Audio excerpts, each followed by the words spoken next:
High friends, welcome to Sam's kitchen. Friends, आज ना अगदी झटपट होणारी आपण आहे ना कोशिंबिरीची रेसिपी करणार आहोत. ती आहे बिटाची कोशिंबीर.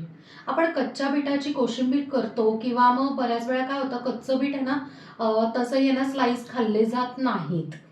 आणि कच्च्या बिटाची जर कोशिंबीर केली तर बऱ्याच वेळा काय होतं की कच्चं खाल्ल्यामुळे डायजेशनचा इश्यू होतो बऱ्याच जणांना. म्हणूनच आज आपण आहे ना थोडंसं बीट आहे ना वाफवून कोशिंबीर केलेली आहे आणि मस्त अशी क्रीमी टेक्स्चर येतं, चवीलाही छान लागते. आणि आता आपण ना ह्याच्यात एक छोटासा सिक्रेट इन्ग्रेडियंट टाकलेला आहे. बीट किसायच्या आधी एक ना आपण पदार्थ किसून टाकलेला आहे. त्यासाठी तुम्हाला पूर्ण व्हिडिओ बघावा लागेल. 3, 2, 1. बीटाची कोशिंबीर करणार आहोत. त्यासाठी मी एक मध्यम बीट आहे ना स्वच्छ आहे ना साल काढून धुवून घेतलं आणि त्याचे असे 2 तुकडे करून घेतलेले आहेत. आता त्यातनं थोडंसं पाणी टाकू, जास्त पाणी नाही टाकायचंय. आणि आपण आहे ना हे 2 शिट्ट्या करून कुकरमध्ये उकडून घेऊया.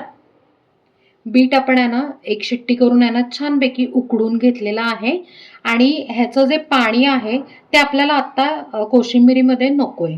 तर हे पाणी तुम्ही आहे ना साधं पोळीची कणिक वगैरे भिजवताना वापरलं तरी चालेल. पोळीचा रंगही खूप छान दिसेल. नाही तर तुम्ही आमटीमध्ये सुद्धा वापरू शकता.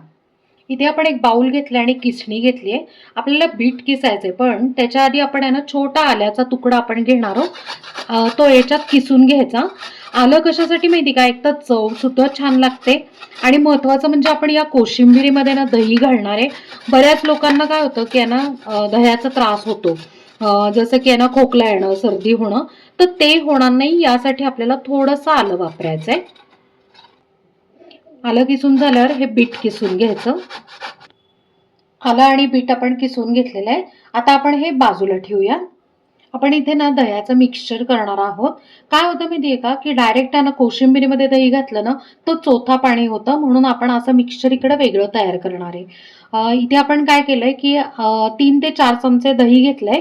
त्यात ना पाव चमचा साखर, चवीप्रमाणे मीठ, 1 चमचा दाण्याचा कूट, अर्धा चमचा लाल मिरची पावडर, किंवा काय होतं की आहे ना आलं सुद्धा तिखट असतं, सो त्या पद्धतीने तुम्ही कमी जास्त करू शकता.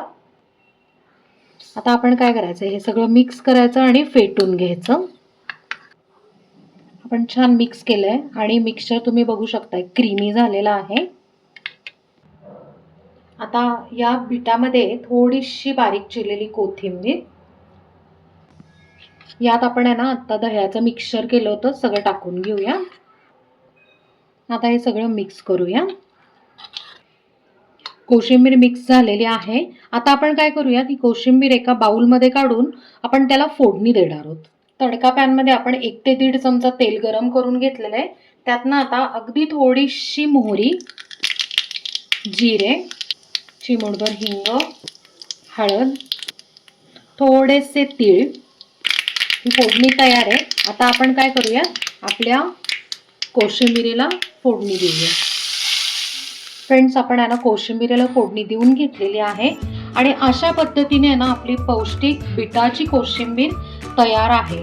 ह्याच्या आधी पण 2 ते 3 प्रकारच्या आपण कोशिंबिरी केल्या होत्या. त्याच्या लिंक्स मी डिस्क्रिप्शनमध्ये देते, नक्की चेक करा.